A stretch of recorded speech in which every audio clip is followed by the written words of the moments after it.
Hello everyone, welcome to my YouTube channel Paarislearning. So in today's video we are going to talk about how to write an academic essay and how to score A+ in an assignment. So let's proceed. जब भी आप किसी ऐसे को attempt करते हैं there are three things that we always keep in mind. सबसे पहला हमारे पास होता है प्रिपरेशन, सेकंड वन जो हमारा पार्ट होता है वो होता है राइटिंग एंड लास्ट पे हमारे पास आता है रिवीजन। ठीक है, अब इन तीनों स्टेप्स को जो हम डिस्कस करते हैं किसी भी एकेडमिक ऐसे के अंदर when you intended to write something तो सबसे पहले इंपॉर्टेंट चीज होती है वो आपकी होती है प्रिपरेशन, जिसमें हमारे पास सबसे इंपॉर्टेंट जो की फैक्टर है वो है ब्रेनस्टॉर्मिंग का। ठीक है, हम जब भी कुछ लिखते हैं या आप अगर आप एकेडमिक ऐसे लिख रहे हो तो आपके लिए ब्रेनस्टॉर्मिंग करना बहुत इंपॉर्टेंट है। आपने अपना टॉपिक देखा, ठीक है, टॉपिक के बाद अब आपने सोचना है कि अच्छा आप इस टॉपिक को कैसे अटेम्प्ट करेंगे, किस तरह से आप अपना क्वेश्चन लेके चलेंगे। तो उसके लिए आप बनाएंगे एक आउटलाइन। आपने एक रफ सी आप अपने किसी भी आप क्वेश्चन लिख रहे हो तो आप अपने पेज के ऊपर एक साइड पे आउटलाइन बनाएंगे कि अच्छा पहले आपने इंट्रोडक्शन के अंदर मे बी आप कुछ बैकग्राउंड इन्फॉर्मेशन दे देंगे, उसके बाद उस पैराग्राफ के एंड के ऊपर आप कोई अपनी थीसिस स्टेटमेंट लिखेंगे, देन फिर आप अपना एक आर्ग्यूमेंट देंगे जिसके अंदर आपने फिगर्स के साथ एक आर्ग्यूमेंट देना है या अपने डेट्स के साथ एक आर्ग्यूमेंट देना है। फिर आप सेकेंडली आप कोई दूसरा आर्ग्यूमेंट सोचेंगे, फिर आपने ये सोचा हुआ है कि तीसरे वाले पैराग्राफ के अंदर तीसरे वाले आर्ग्यूमेंट के अंदर आप साथ एक एग्जाम्पल अटैच करेंगे। ठीक है, तो आपने क्या करना है, एक आउटलाइन बना लेनी है। जब आप एक आउटलाइन बना लेते हैं तो आप फिर आपकी जो इन्फॉर्मेशन होती है वो एक सीक्वेंस में रहती है। ऐसा नहीं होता कि आप फोर्थ वाले पैराग्राफ में जाएं और आपको फिर याद है कि अच्छा ये वाली इन्फॉर्मेशन तो मुझे ऊपर देनी चाहिए थी। ठीक है, तो आपका एक सीक्वेंस जो है वो मेंटेन रहता है। सो आउटलाइन जो है वो बहुत इंपॉर्टेंट होती है।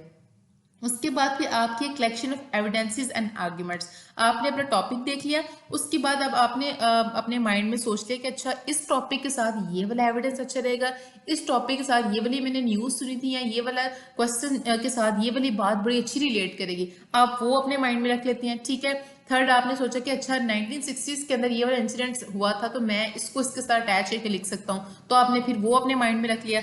तो आप आउटलाइन के अंदर साथ साथ बता देंगे कि अच्छा इसके अंदर मैंने ये डेट्स वाला आर्ग्यूमेंट देना है, इसके अंदर साथ मैंने ये वाली एग्जाम्पल अटैच करनी है, तो आप उसके आउटलाइन के अंदर छोटे छोटे जो अपने आर्ग्यूमेंट्स का पॉइंट बना लेंगे। इसका मतलब ये है कि आपने ऐसे लिखने से पहले ब्रेनस्टॉर्मिंग करनी है जिसमें आपने एक आउटलाइन डिजाइन करनी है। उस आउटलाइन के अंदर आपने देख लेना है कि आपने कौन कौन से एविडेंसेस देने हैं, कौन कौन से आर्ग्यूमेंट्स है वो आपने प्रेजेंट करने हैं। ठीक है, सेकेंड हमारा काम होता है राइटिंग का। अब राइटिंग के अंदर जो है ना सबसे पहले आपका हम बात करते हैं इंट्रोडक्शन के टॉपिक के ऊपर। ठीक है, इंट्रोडक्शन के अंदर आपने क्या करना है, इंट्रोडक्शन जब आपने लिखना है तो आपने सबसे पहले जो आपका इंपॉर्टेंट काम है वो है आपका टॉपिक आइडेंटिफाई करना कि आपका टॉपिक क्या है और उस टॉपिक के हवाले से आपने लिखना है। टॉपिक का मतलब ये भी है कि आपका क्वेश्चन किस तरह का है। ठीक है, आया आपसे आपकी राय पूछी गई है या फिर इट्स अ सिंपल क्वेश्चन। ठीक है, तो आप क्या करेंगे, टॉपिक आपने आइडेंटिफाई करना है कि टॉपिक क्या है, उसके हवाले से फिर आपने अपने क्वेश्चन को अटेम्प्ट करना है, उस हवाले से आपने अपना इंट्रोडक्शन देना है। ठीक है, सेकंड में ये है कि इसका आइडेंटिफाई टॉपिक का दूसरा पर्पस इसका ये है कि आपने ये करना है कि जो आपका टॉपिक इंट्रोडक्शन के अंदर जो आपका टॉपिक है आप उस टॉपिक के हवाले से थोड़ा पहले इन्फॉर्मेशन लिखेंगे। ठीक है, ये भी हो सकता है, या फिर आप अच्छी तरीके से टॉपिक को आइडेंटिफाई करेंगे कि आपने क्वेश्चन को आपने अपने इंट्रोडक्शन को किस तरह से उसके हवाले से लिखना है। ठीक है, दूसरा ये कि आप फिर उस टॉपिक के हवाले से थोड़ी सी बैकग्राउंड इन्फॉर्मेशन दे सकते हैं। It always depend on the question, आपको क्वेश्चन जिस हवाले जिस तरह से पूछा गया होगा उस हवाले से फिर आप अपने इंट्रोडक्शन को चूज करेंगे। ठीक है, आप एक बैकग्राउंड इन्फॉर्मेशन उस टॉपिक के हवाले से दे सकते हैं। थर्ड है thesis statement. Thesis statement is very important.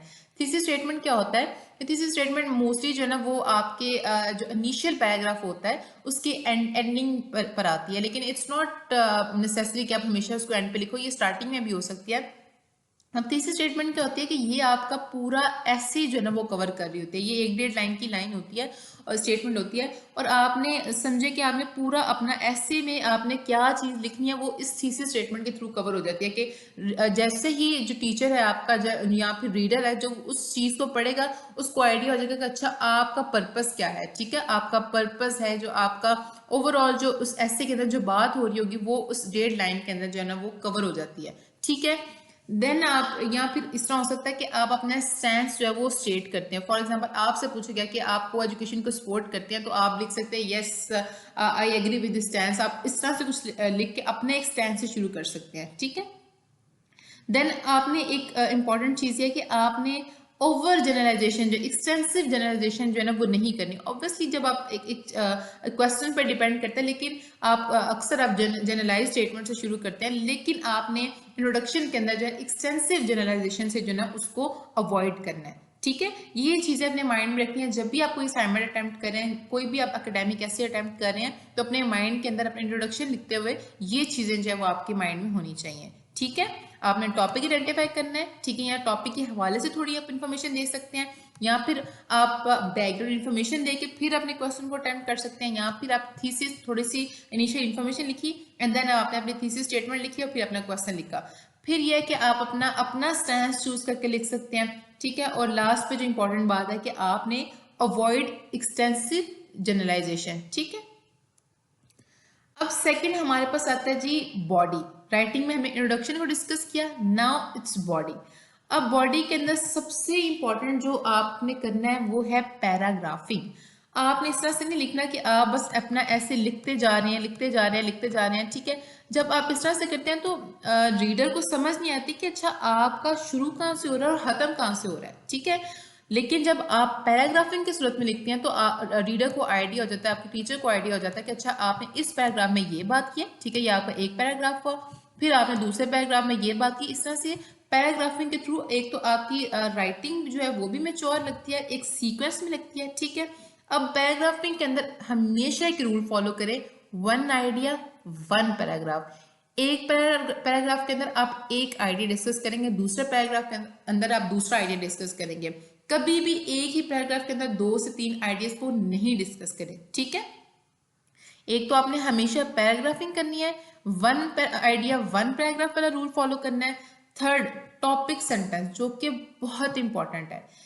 मैंने टॉपिक सेंटेंस के ऊपर, सपोर्टिंग सेंटेंस के ऊपर एक अलग से वीडियो भी बना रखी है, आप उसको भी देख सकते हैं। अब टॉपिक सेंटेंस क्या होता है कि आपने फॉर एग्जाम्पल आपका ये पैराग्राफ है, टॉपिक सेंटेंस मोस्टली जो है ना वो इनिशियल लाइन होती है किसी भी पैराग्राफ की ना, वो क्या करती है टॉपिक सेंटेंस जो क्या करता है वो आपके उस पैराग्राफ को कवर कर रहा होता है। ठीक है, कि टॉपिक सेंटेंस से पता लग जाता है कि अच्छा आप इस पैराग्राफ में क्या बात करने लगे हैं। ठीक है, सो टॉपिक सेंटेंस जो है वो जरूर लिखा करें।